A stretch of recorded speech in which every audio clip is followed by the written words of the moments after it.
நமக்கு மும்மொழி கிடையாது. ஏனென்றால் முத்தமிழ் இருக்கும் பொழுது மும்மொழி எதற்கு?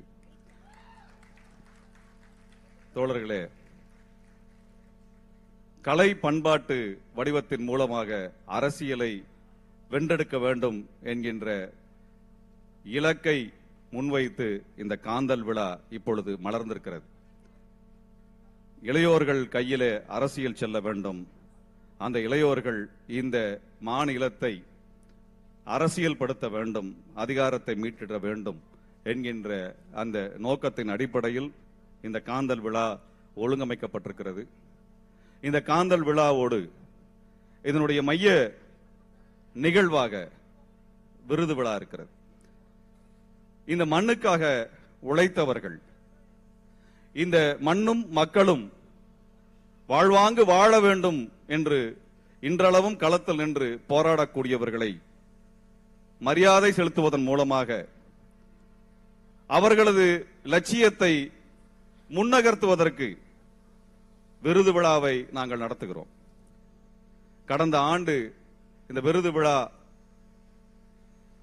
மிக பெரும் தோழர்களுடைய ஆதரவோடு இதே இடத்தில் நடந்தது. அருந்திரள் தமிழர் விருதும் தமிழ் கனலி விருதும் இந்த மண்ணுக்காக உழைத்தவர்களை தமிழ் சமூகத்திற்கு அடையாளப்படுத்துவதற்காக அந்த விருதினை நாங்கள் அறிவித்தோம்.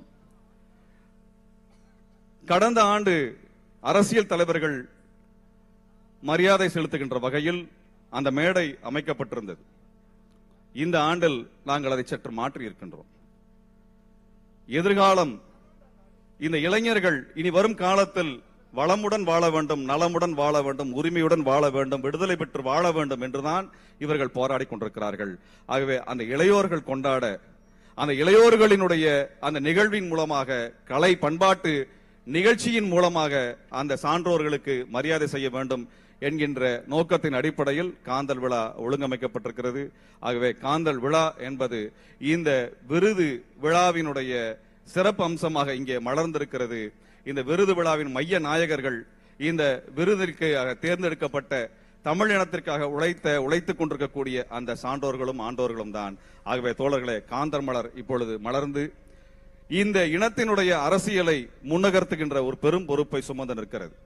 தமிழ் தேசியம் என்கின்ற அந்த மலர் தமிழ்நாடு முழுவதும் பூத்து குலுங்க வேண்டும் என்கின்ற அந்த லட்சியத்தை இளையோர்கள் முன்னெடுப்பார்கள். அவர்களுக்காக இந்த மேடையை நாங்கள் அமைத்திருக்கின்றோம். அவர்கள் இந்த மேடையை அரசியல் மேடையாக, பண்பாட்டு மேடையாக, கலை மேடையாக அவர்கள் தமிழினத்திற்கு அவர்கள் செய்தி சொல்லுவார்கள்.